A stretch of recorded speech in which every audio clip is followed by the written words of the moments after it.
வணக்கம்மா, welcome to தமிழ்மா சமையல். இன்றைக்கி நாம் டேஸ்டியான வெஜிடபிள் கட்லெட் எப்படி செய்யணும்னு பார்க்கலாம் வாங்க. இன்றைக்கி நாம் செய்ய போகிறது வெஜிடபிள் கட்லெட். அதுக்கு தேவையான பொருட்கள் என்னென்னு பார்க்கலாம் வாங்க. 2 கேரட் எடுத்து சீவி வச்சுருக்கேன், 7 பீன்ஸ் எடுத்து பொடியாக நறுக்கி வச்சுருக்கேன், ஒரு சின்ன குடமிளகாய் எடுத்து பொடியாக நறுக்கி வச்சுருக்கேன், ஒரு சின்ன கப்பு பட்டாணி எடுத்து பச்சை பட்டாணி வேக வச்சு வச்சுருக்கேன், 4 உருளைக்கிழங்கு வேக வச்சு மசிச்சு வச்சுருக்கேன், ஒரு பெரிய வெங்காயம் பொடியாக நறுக்கி வச்சுருக்கேன், 2 பச்சை மிளகாய் பொடியாக கட் பண்ணி வச்சுருக்கேன், 1 டேபிள் ஸ்பூன் இஞ்சி பேஸ்ட் வச்சுருக்கேன், கொஞ்சம் கொத்தமல்லி.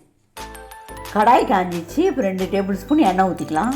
எண்ணெய் காஞ்சிச்சு, பொடியாக நறுக்கி வச்சுருக்கேன், 2 பச்சை மிளகாய் சேர்த்துக்கலாம், 1 டேபிள் ஸ்பூன் இஞ்சி பேஸ்ட்டு போட்டுக்கலாம்.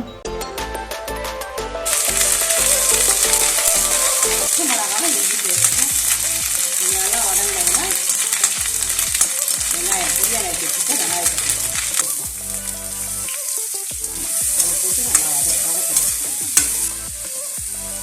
ஓரளவுக்கு வதங்கினா போதும், ரொம்ப வதங்கணும் அவசியம் இல்லை. இப்போ பொடியாக நறுக்கி வச்சுருக்கேன், 7 பீன்ஸை போட்டுக்கலாம். 2 கேரட் எடுத்து சீவி வச்சுருக்கேன், அதை போட்டுக்கலாம். குடமிளகா பொடியாக நறுக்கி வச்சுருக்கேன், அதையும் போட்டுக்கலாம். இது எல்லாத்தையும் சேர்த்து நல்லா வதக்கணும். இது எல்லாம் கொஞ்சம் வதங்கின பிறகு பட்டாணி போட்டுக்கலாம். தனியாத்தூள் போட்டுக்கலாம். 1 டேபிள் ஸ்பூன் காஷ்மீர் மிளகாய் தூள் போட்டுக்கலாம். 1 டேபிள் ஸ்பூன் உப்பு போட்டுக்கிறேன். நீங்கள் தேவையான அளவுக்கு உப்பு போட்டுக்கோங்க. இப்போ நம்ம வேக வச்சு வச்சுருக்க 4 உருளைக்கிழங்கு போட்டுக்கலாம். நல்லா இப்படி நசுக்கி கொத்தி விடுங்க. அப்போ தான் கட்லெட் பிடிக்கிறதுக்கு வரும். நல்லா இப்படி காய்கறி நசுக்கிற மேஷ் இருந்தாலும் வச்சு நசுக்கி விடலாம். ஸ்டவ் ஆஃப் பண்ணிடலாம். இப்போ கொத்தமல்லி தழை கொஞ்சம் போட்டு வதக்கிடலாம். கரம் மசாலா பொடி போட மறந்துட்டேன். இப்போ ஒரு 1/2 டேபிள் ஸ்பூன் போட்டுக்கலாம்.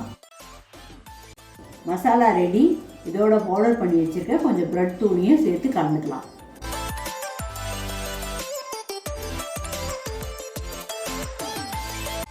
மூணு ஸ்பூன் சோளமாவு போட்டுக்கிறேன், ஒரு 1/4 ஸ்பூன் உப்பு போட்டுக்கிறேன், ஒரு 1/2 டம்ளர் தண்ணி ஊற்றி நல்லா கலக்கலாம். நல்லா கலக்கி வச்சுக்கலாம்.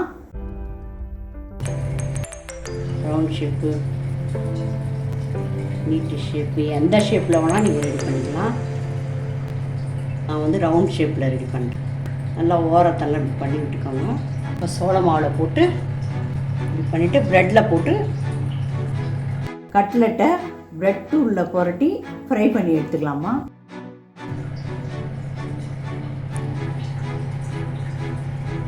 உங்களுக்கு எந்த ஷேப் இஷ்டமோ அந்த ஷேப்பில் ரெடி பண்ணிக்கோங்க.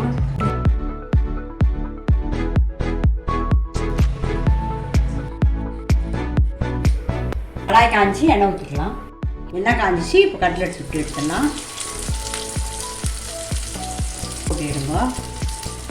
தீயை கொஞ்சம் கம்மி பண்ணிவிடுங்க, நல்லா வேகாது. தீயை கம்மி பண்ணிவிட்டு ஆயில் அதிகமாக வேணாம்னு நினைக்கிறவங்க தவாவில் கூட போட்டு ஃப்ரை பண்ணி எடுத்துக்கலாமா. டேஸ்ட் நல்லா தான் இருக்கும்.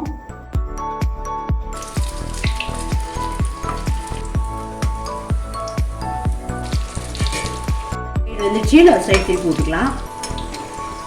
சைடு வெந்துடுச்சு, எடுத்துடலாம். நல்ல சுவையான வெஜிடபிள் கட்லெட் ரெடிமா. நீங்களும் வீட்டில் செஞ்சு பார்த்துட்டு கீழே கமெண்ட் பண்ணுங்கள் எப்படி இருக்குன்னு. அடுத்த வீடியோவில் ஒரு நல்ல டிஷ்ஷோடு உங்களை சந்திக்கிறோமா. இந்த வீடியோ பிடிச்சிருந்தா நம்ம சேனலை சப்ஸ்கிரைப் பண்ணி சப்போர்ட் பண்ணுங்கம்மா. நன்றிம்மா.